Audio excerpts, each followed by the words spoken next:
Greetings.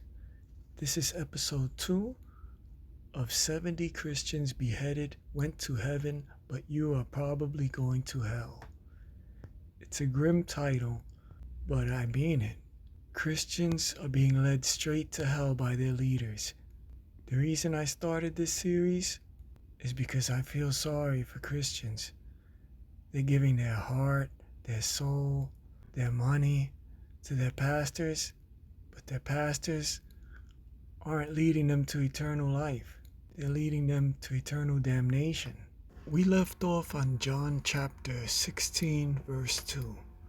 They shall put you out of the synagogues. Yea, the time cometh that whosoever killeth you will think that he doeth Elohim a service.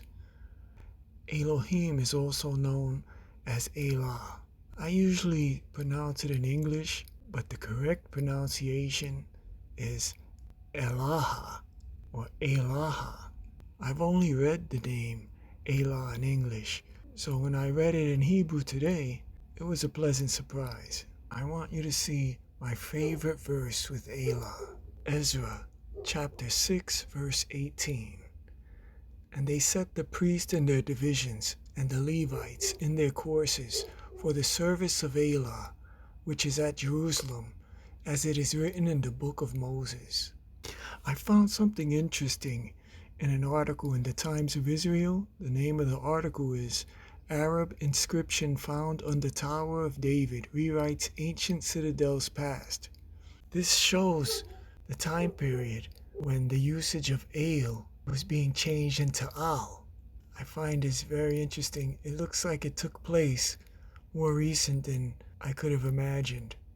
And on every tower he put a large sign in Arabic, I'm the great ruler El Melech El Muatem Isa.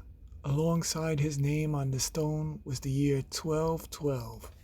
El Melech El Muatem Isa, also commonly known in English as Al Muazzam Isa. Forgive the pronunciation.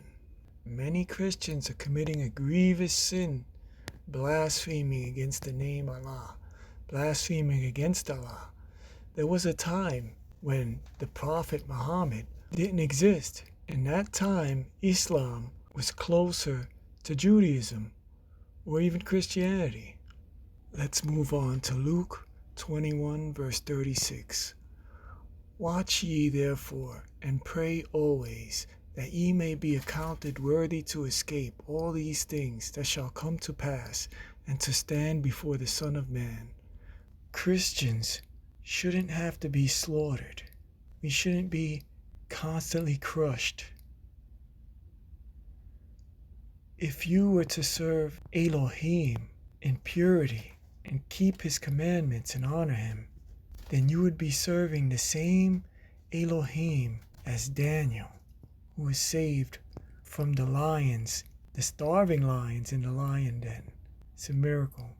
Or you can be like Meshach, Shadrach, and Abednego, who was saved from the fiery furnace of King Nebuchadnezzar in the greatest empire that ever existed. There's no reason why the same Elohim of Daniel, the same Elohim of Meshach, Shadrach, and Abednego cannot protect you in these times of the most inferior kingdom, the final kingdom, the kingdom of clay and iron. Here's a bonus verse about praying.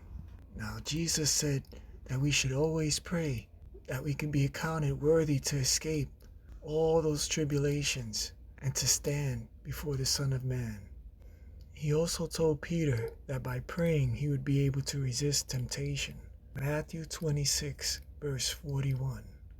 Watch and pray that ye enter not into temptation. The spirit indeed is willing, but the flesh is weak. You can't live in sin. You can't live blaspheming the name of Allah, Allah, Elaha, Elaha. You can't be blasphemous and calling him the devil and be unrepentant. You will pay for that. You should watch my other videos if you haven't.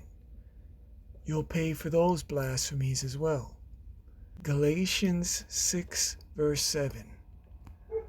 Be not deceived, Elohim is not mocked, for whatsoever a man soweth, that shall he also reap. So if you're living in sin, you're an unpenitent sinner, and you die as an unpenitent sinner, you will go to hell.